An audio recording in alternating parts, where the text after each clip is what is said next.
The history here is very rich. Murico. Wow. Cristi, say some Romanian history that you know.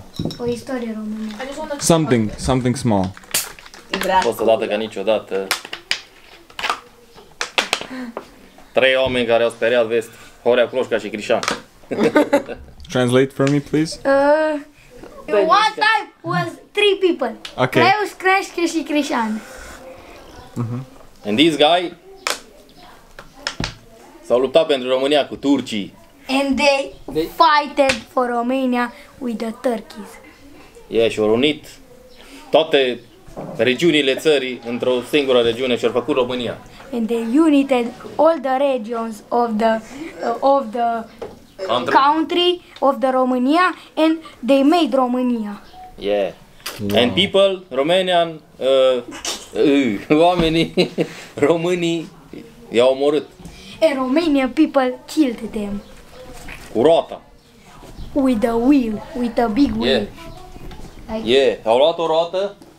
They took a wheel. This is o roată. The wheel, there's the wheel. Și le-au tăiat mâinile așa cu roata. And they și cut capul. with the wheel in the head. No, it was a wheel and they was like this. And the wheel came on. No. No. This is asta e o roată. O roată mare. Luau roata și dădeau cu ea așa.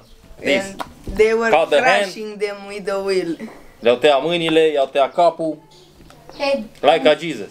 Like a Jesus. Au făcut, oamenii ăștia 3 au făcut un lucru bun și oamenii i-au omorât. These three people did a good thing and the people killed them. Așa că când faci lucruri bune, s-ar putea ca oamenii să te omoare. And when you do good things, the people can kill you. Asta a fost o istorioară din România. This was a Romanian little history. Kati, very good job translating. Thank you so much, Cristi, for the history lesson in Romania. We're actually staying in Transylvania right now. With Transylvania, where there made Dracula, Vlad Țepeș, he was putting sharp sticks in the butt, and there it's where Dracula got made, the vampire, you know? That's where the vampires made, like Dracula, the first one, I think, you know? Did you know this? In Romania. Mai zice o istorioară, mă? Cu Dracula. Cu Țepeș. A fost un om, a fost un român care îl chema Vlad Țepeș. Nu, tati, am zis. Okay, it was a Romanian guy who the name it was Vlad Țepeș. Vlad Țepeș, Vlad the Impaler. Vlad Țepeș. Pe vremea lui, înainte de Vlad Țepeș, se furau tot felul de chestii. Nu puteai să lași un lucru nicăieri. On his time, before Vlad Țepeș, the people was stealing everything. You was can't let something somewhere because people were stealing. Mută-mă pe mine. Când a venit Vlad Țepeș, pe care i-au prins furând, i-au tras în țeapă. When Vlad Țepeș came, arată aici. Who was seeing that he's stealing? Invers, mă. He was omul a băgat în țeapă. Catching them with a stick, like in the butt.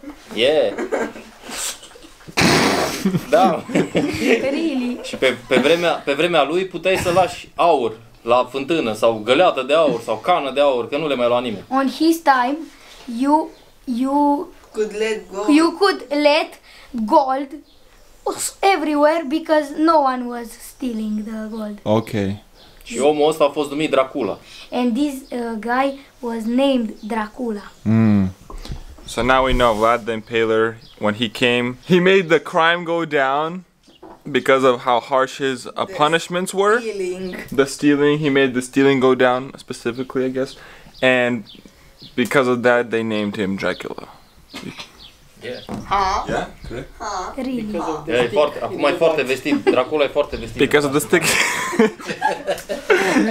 Because of the stick in the butt, everybody stopped stealing.